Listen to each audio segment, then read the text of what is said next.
I wanted to be able to use guns that it's gonna feel right in our character's hands. With the driver, the Ruger, the big gun, is small, but it's just fat and short.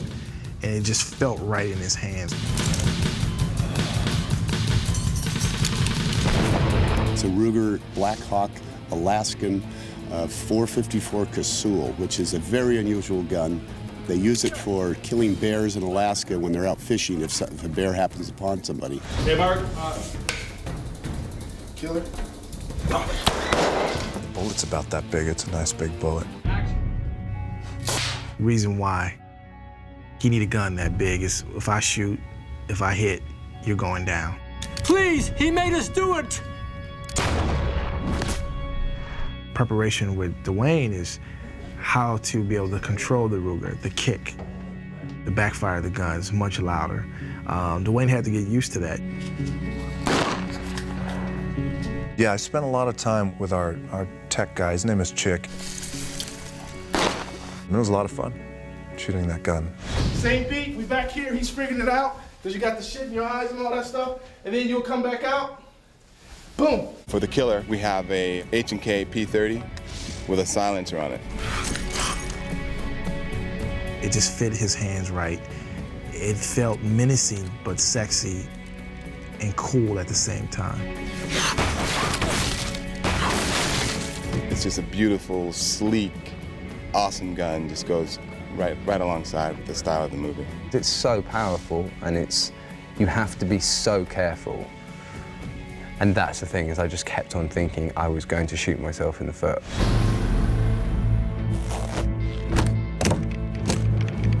We felt like he would have made 2 changes, throughout the movie in those 5 days. So he starts off with a Beretta 900 and he 9000, and he moves to a Glock. And it just felt right with the right suit that Killer was wearing, the right body language that he has. It just felt right for him. The Glock becomes more real. No silencer. It's workmanlike. It's time now. I can't miss anymore. Ready and action!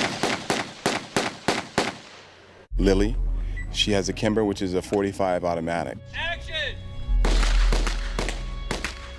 We got it in the compact version, which looks like a small gun, but it packs an absolute wallop.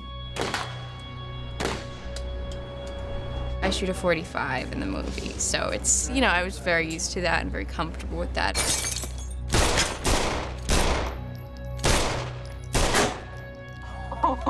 They're not real bullets, but they have a gunpowder load. And this particular one is a .45. And as you can see, there's no slug at the top. So with this, it doesn't have as much kick. So one of the things that you always are reminding the actor is, as they're firing the weapon, it's not giving them that kick that they would get. So a lot of times they're shooting a very powerful weapon, but there's no kick. So you're just like, don't forget the kick. Right. I'm gonna kill you all. With Cop and Cicero using the Glock, the Model 20, is what cops use, but it just felt right for them in Bakersfield. He doesn't shoot it a lot. He shoots it twice. Once where he's having a shootout with driver in the hospital basement.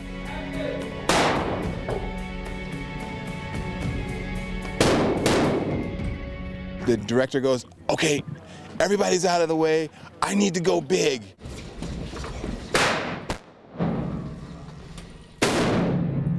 And so we put in the big loads into the big gun, and he just shot it like a cannon.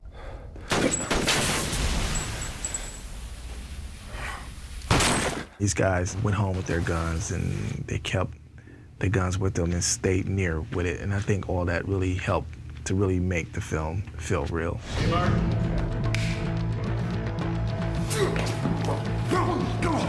At certain specific prisons throughout the country, West Coast, there's fighting called 52 blocks.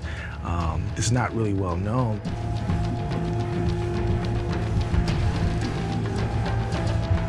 George thought that because Driver's been in prison for 10 years, that this might have been something he had picked up on.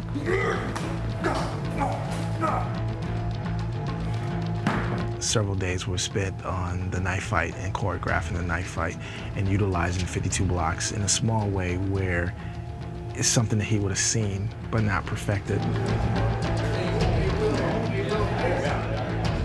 And these guys was able to really choreograph and really get that going between the two actors in that particular scene. George only wants action that's going to fit, and he understands where it fits and it doesn't fit, which is really cool.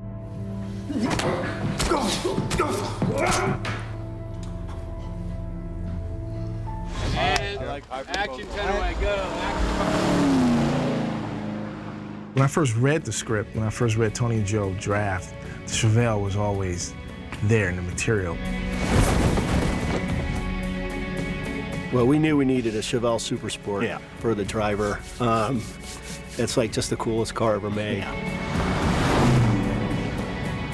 It just fit for him to be in the SS Chevelle. 71 body with 1970 fixtures. Upgraded engine, nitro booster. So, I mean, it's really cool. And for me, you know, it's a big boys with toys deal, and I couldn't wait. Have you heard it start up? It's like a bomb going off. Ridden horses, rode camels.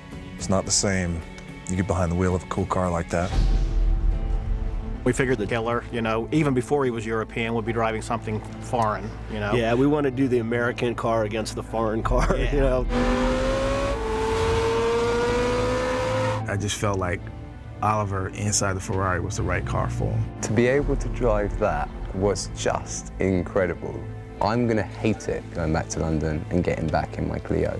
It's gonna be rubbish. Needed something fast that can hang with a Ferrari. Lotus was great, fast car. It needed to feel like the character Lily.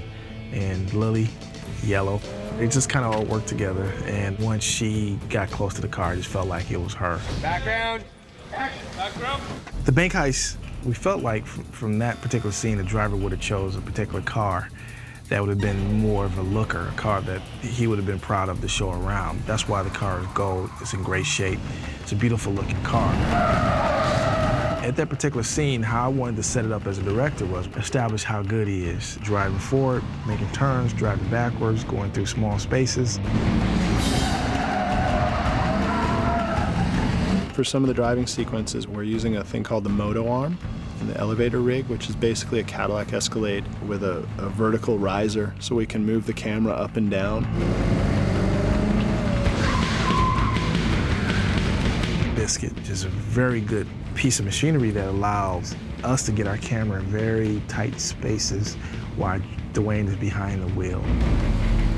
We can have cars in close proximity, we can weave through traffic, and that's all with the actors on this biscuit rig, with cameramen and operators and everything sitting on that rig flying down the freeway. It's kind of cool. It really ties the actors into the action. Now, when you're in that moment, sometimes you're gonna hit some cameras.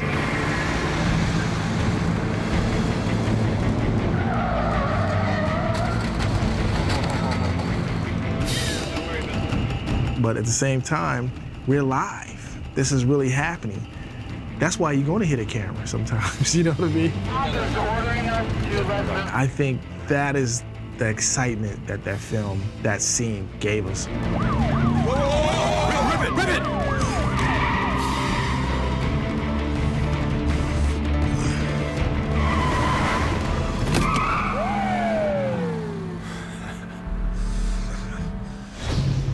All right, guys, everybody, let's talk about this shot. We're going to be leading the procession in Alan's Escalade. We'll be coming up leading the Chevelle with the Ferrari probably 6 car lengths behind. He's seen when he leaves the hospital and Killer comes out and surprises him.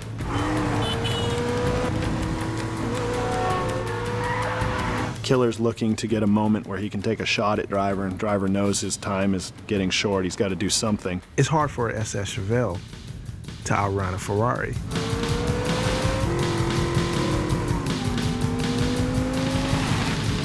But the driver is much smarter than that. He's able to use his skills as a driver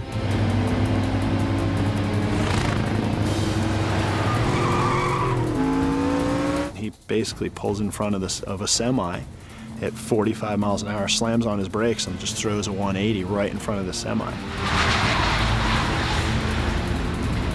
The stuntman that was driving it, I said, "Man, that looked like it was going to cream you," and he goes, "It felt like it was going to cream me."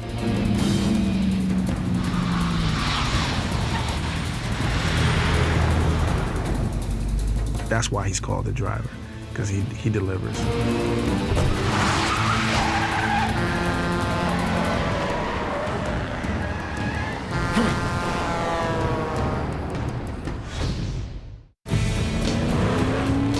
We have kind of these amazing action sequences. And these amazing shootouts. I had a lot of fun, and it was a great experience. It's about choosing the right weapons and the right car to become these guys ready to battle. And I think we chose the right ones for the movie.